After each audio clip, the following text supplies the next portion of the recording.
Bab 210 Liu Wenhao datang ke kota provinsi Donghai. Su Tianhua, kamu masih bisa memperbaiki kesalahan ini, tapi bagaimana dengan kesalahanku?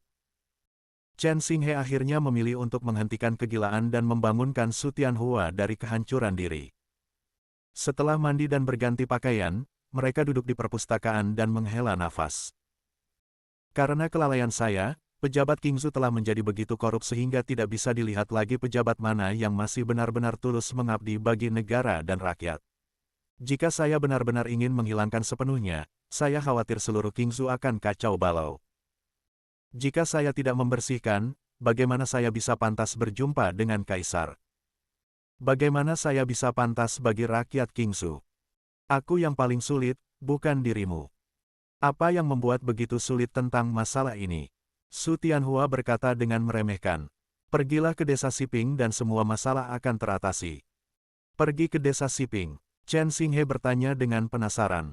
Apakah ada banyak orang berbakat dan orang dengan cita-cita tinggi di sana? Bisakah itu mengisi kekosongan dalam birokrasi Qingzu? Mengisi kekosongan. Su Tianhua terdiam sejenak, kemudian bertanya dengan senyum, jadi, Tuan Gubernur sudah mendapatkan jawaban di dalam pikiran Anda, bukan? Aku. Chen Xinghe tercekik dan terdiam. Sepertinya dia telah membocorkan sesuatu. Dia berhenti mencoba menyembunyikannya dan berkata dengan jujur, ya, saya benar-benar ingin mengantar semua pejabat korup itu ke ibu kota dan biarkan Kementerian Personalia membuat keputusan. Masalah utama sekarang adalah bahwa Qingzu tiba-tiba kekurangan setengah dari pejabatnya. Siapa yang akan menangani urusan politik? Metode terbaik apa yang bisa Anda sarankan? Su Tianhua menggelengkan kepala, jika kita menangani begitu banyak orang sekaligus, Qingzu pasti akan kacau. Pada saat itu, segala macam masalah akan muncul. Bagaimana menurutmu? Chen Xinghe memohon dengan rendah hati untuk mendapat nasihat.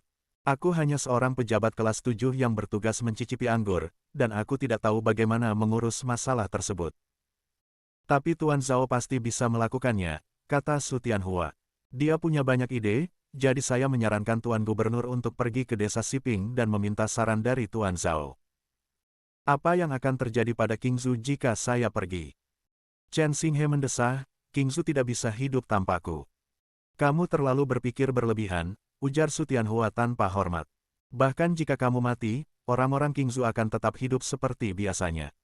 Bahkan jika kamu tinggal di ibu kota sepanjang hari, mereka masih akan tertindas saat harusnya mereka ada yang menindas. Aku. Chen Xinghe merasa bahwa dia telah mendapatkan wawasan baru, tetapi dia juga merasa bahwa Su Tianhua mengatakan banyak hal. Sebelumnya, dia merasa bahwa para pejabat dari 6 kementerian Qingzu semua sangat penting. Tanpa mereka, urusan politik Qingzu akan tertunda dan semua jenis kesalahan akan terjadi. Tetapi ketika dia memenjarakan semua 6 menteri dan bahkan Perdana Menteri kiri dan kanan di penjara, bahkan dengan pejabat kecil lainnya, kenyataannya memang tidak ada masalah. Baiklah, berhenti membicarakan masalahmu, mari kita diskusikan masalahku, kata Su Tianhua sedikit gelisah. Apakah kamu menyebut itu masalah? Chen Xinghe berkata tanpa sungkan, bukankah kamu hanya tidak percaya pada Tuan Zhao?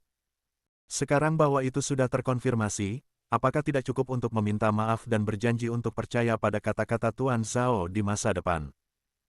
Tuan Zhaoping, apakah dia masih bersedia untuk bertemu dengan saya? Su Tianhua berkata dengan pahit. Akankah dia masih memberi saya kesempatan? Bagaimana kamu akan tahu jika kamu tidak mencoba? Kata Chen Xinghe, saat yang tepat, saya juga akan pergi ke desa Siping. Kamu bisa memimpin jalan untuk saya dan kita akan pergi bersama. Baiklah. Su Tianhua mengangguk. Dengan Tuan Prefektur Qingzu menemaninya, Tuan Zhao mungkin tidak akan bisa mengusirnya langsung. Chen Xinghe tinggal selama 2 hari untuk mengatur pekerjaan di ibu kota Qingzu. Pada dasarnya tidak ada yang perlu diatur, cukup tinggalkan urusan politik kepada Chen Jiu. Setelah periode penyelidikan terbuka dan tertutup ini, kecurigaan ajudan Chen Jiu telah tereliminasi. Dia telah mengikuti Chen Xinghe untuk menerima saran dan arahan, yang cukup untuk menangani segala macam hal. Perlindungan keamanan diserahkan kepada Mu Sangwu, komandan dari pasukan berkuda Departemen Komando Qingzu. Tapi tepat ketika Mu Sangwu tiba di ibu kota untuk mengambil alih, dan Chen Xinghe serta Su Tianhua hendak pergi, seorang pelayan datang tergesa-gesa untuk melaporkan. Tuan Pimpinan Departemen Komando, ada seorang tuan muda datang bertamu dan ingin Anda segera kembali ke Departemen Komando. Dia mengatakan bahwa ada sesuatu yang penting untuk dibicarakan. Tuan muda, Musangu terdiam sejenak, lalu berkata dengan kaget, apakah Anda maksud putra tertua kakak saya, Mu Jianzhang? Pelayan itu mengangguk. Apa yang dia inginkan dengan datang padaku? Musangu bertanya-tanya, apakah dia perlu memeriksa operasi bisnis Yipin Siang? Bawahan ini tidak tahu, jawab pelayan itu sambil menggelengkan kepala, ada yang datang bersama tuan muda. Dari apa yang saya dengar tuan muda berbicara kepada mereka, mereka seharusnya semua anak-anak pejabat tinggi di ibu kota. Musangu menjadi semakin penasaran. Saat dia hendak pergi, dia dihentikan oleh Chen Xinghe, Komandan, saya sudah lama tidak melihat si kecil Jianzhang. Biarkan dia datang kemari. Saatnya dia menghormati Tuan Gubernur. Musangu tersenyum, lalu meminta anak buahnya untuk kembali ke pos komando dan membawa tuan mudanya. Dia juga memerintahkan agar anak buahnya menyambut dan menghibur teman-teman tuan mudanya dengan baik dan tidak mengabaikannya. 2 jam kemudian, pelayan datang dengan Mu Jianzhang. Tidak hanya Mu Jianzhang, tapi juga beberapa orang yang tidak bisa diidentifikasi oleh Musangu. Semua mereka mengenakan barang-barang berkualitas tinggi, semua menunjukkan status tinggi mereka. Setelah saling menyapa, Musangu langsung bertanya kepada mereka tujuan kedatangan mereka. Mu Jianzhang tidak menyembunyikan apapun dan berkata, Paman, atas perintah ayah saya datang ke Qingzhou untuk mencari Zhao Ping. Mencari Zhao Ping. Orang yang bertanya adalah Su Tianhua. Dia bertanya dengan gugup, untuk apa kamu mencarinya? Tentu saja, mari kita bicarakan tentang kerjasama pada anggur akasia. Mu Jianzhang tersenyum, Paman Su, anggur akasia itu diseduh oleh Zhao Ping. Ini sudah tersebar di ibu kota sejak lama. Ini bukan anggur peri yang diseduh oleh beberapa raja peri. Anda bisa menjual 2 partai anggur akasia di ibu kota dan mendapatkan cukup banyak keuntungan. Anda tidak boleh menghentikan junior ini, bukan? Aku, Su Tianhua ingin melarangnya. Ini sama saja dengan mencuri pekerjaannya. Namun, lawan bicaranya adalah putra tertua Pangeran Mahkota Mu Chen. Pangeran Mahkota sudah sangat tua, kesehatannya semakin memburuk dari hari ke hari, dan dia mungkin akan meninggal lebih cepat. Pangeran Mahkota adalah satu-satunya pangeran tertua di seluruh dinasti Dawei, dan menjadi penerus tahta kaisar adalah sesuatu yang pasti. Setelah pangeran naik tahta, sebagai guru pangeran, Mu Chen tentu akan menjadi guru kaisar. Pangeran masih muda dan harus memilih seorang menteri pendamping, dan Mu Chen pasti akan menjadi pilihan pertama. Pada saat itu, semua kekuasaan di dinasti akan berada di tangan keluargamu. Jika mereka mengatakan satu hal, bahkan pangeran mungkin tidak bisa mengabaikannya. Sekarang bahwa Mu Jianzhang datang untuk merampas bisnis anggur akasia, Su Tianhua tidak berani menolaknya secara terbuka. Tetapi pikirannya berputar ratusan kali dan memikirkan banyak tindakan balasan. Misalnya, menunda prosesnya, contohnya adalah membawa pergi Zhao Ping, menyembunyikannya, dan lain sebagainya. Akhirnya, Su Tianhua memberanikan diri bicara lagi. Saya ingin kembali ke Kabupaten Yunnan dan bisa menunjukkan jalan untuk Anda. Terima kasih, Paman Su. Mu Jianzhang memberi hormat dengan sangat tegak. Dengan cara ini, kelompok mereka beristirahat 1 hari lagi sebelum berangkat pada hari kedua dan bergegas ke desa Siping di Kabupaten Yunnan. Pada saat yang sama, sebuah kelompok dengan 24 penunggang kuda muncul di luar gerbang Provinsi Donghai. Di depan ada 2 kuda berwarna coklat. Ada 2 orang muda yang naik di atasnya, mengenakan sutra dan satin, dan mereka terlihat sangat mengesankan. Itu adalah Liu Wenhao dan rombongannya. Awalnya mereka memiliki 36 penunggang kuda, tetapi mereka dihadang oleh para perampok di perbatasan Yushu. 8 pelayan mereka terbunuh dan 2 pengawal mereka terluka. Orang yang terluka tidak menerima perawatan tepat waktu, dan lukanya semakin parah, dan sekarang hampir mati. Liu Wenhao memanggil 2 pelayan untuk menangani 2 pengawal yang terluka itu. Dalam bahasa yang halus, artinya akan dikubur hidup-hidup. Akan menghemat masalah. Baik itu pengawal atau pengikut, semuanya adalah budak.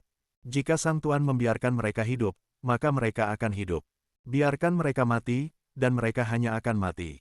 Namun, setelah menunggu 2 jam, pengikut yang menangani masalah itu tidak kembali, dan orang-orang yang dikirim untuk mencarinya juga tidak berhasil. Liu Wenhao tidak ingin menyia-nyiakan waktu, jadi dia hanya bisa bergegas ke provinsi Donghai dengan orang-orang yang tersisa. Huff! Liu Wenhao menghembuskan napas, kita akhirnya sampai di provinsi Donghai. Perjalanan ini sangat sulit. Sebagai putra tertua dari Menteri Keuangan, yang bisa berjalan seenaknya di ibu kota, kapan dia pernah menderita seperti ini? Tetapi saat dia memikirkan instruksi ayahnya, Liu Wenhao memaksakan diri untuk melanjutkan sisa perjalanan. Di sini, keluarga Liu juga memiliki kekuatan fasal sendiri, seperti Tong Bai, cabang kepala rumah tangga, yang merupakan anggota elit provinsi Donghai. Kabarnya mereka terlibat dalam bisnis kain, dan bisnis mereka sangat makmur. Mereka dapat memberikan sejumlah uang kepada keluarga Liu di ibu kota setiap tahun, dan telah menjadi salah satu dari 4 keluarga besar di provinsi Donghai. Bukankah ini saja dengan datang ke wilayah sendiri? Liu Wenhao merasa lega secara fisik dan mental, lalu berkata, saya dengar bahwa ada menara Baihua di provinsi Donghai yang dibuat meniru menara hiburan utama di ibu kota. Mari kita pergi ke sana sekarang. Jika kita tidak bisa tidur dengan Yezi, pelacur terbaik di ibu kota, lebih baik tidur dengan pelacur di menara Baihua kota Donghai. Tidak ada dari penjaga termasuk Liu Yi, Liu Jia, dan yang lainnya yang mengungkapkan pendapat mereka, dan semuanya menunjukkan ekspresi acuh tak acuh. Bagaimanapun, mereka adalah budak, dan mereka tidak memiliki hak untuk ikut campur dalam apapun yang diinginkan tuan mereka. Hanya patuh pada perintah tuan mereka. Namun, 2 pengikut yang dikirim oleh Tian Yi menyampaikan keberatan. 2 orang itu menyarankan, Tuan Liu Wenhao, bukankah kita seharusnya pergi ke keluarga Tian terlebih dahulu, dan Tian Fuhai akan memimpin kita pergi ke desa Siping untuk mencari Xiaoping. Jika Anda sudah menyelesaikan bisnis Anda, tidak terlalu terlambat untuk bersenang-senang setelahnya, bukan? Mulut kalian lancang sekali. Liu Wenhao berteriak dingin, bagaimana mungkin hanya 2 budak anjing seperti kalian yang bisa membantah apa yang kukatakan? Bang bang. Liu Jia melompat dari kudanya dan mendarat di dekat kedua pengikut itu. Dia melepaskan busurnya dari kiri pindah ke kanan, dan 1 orang segera menerima tamparan di wajah. Kemudian dia menendang kuda-kuda kedua pria itu dan melompat kembali ke kudanya sendiri. Dalam sekejap, saat dia duduk dengan mantap, kedua pengikut itu telah jatuh ke tanah, pipi mereka memerah dan bengkak dengan beberapa bekas jari. Yun Chengze juga agak tidak puas, tetapi tidak mengungkapkan secara langsung. Liu Wenhao melanjutkan, jika kalian berani menentang saya lagi, saya akan memenggal kedua kepalamu. Mari kita masuk ke kota Donghai. Mengikuti instruksinya, semua orang mengarahkan kudanya ke kota Donghai. 2 pengikut keluarga Tian tidak puas, tetapi mereka hanya bisa mengikuti. Siapa yang suruh Liu Wenhao memimpin tim kali ini bukan mereka yang dipimpin oleh keluarga Tian. Namun, yang bekerja sama dengan Zhao Ping adalah Tian Fuhai dari keluarga Tian. Jika dia ingin mempromosikan kerjasama, dia tidak bisa melakukannya tanpa keluarga Tian. Saat itu tiba, dia akan bekerja keras untuk mendapatkan kembali wajahnya dan membuat seorang anak muda manja tersebut tunduk.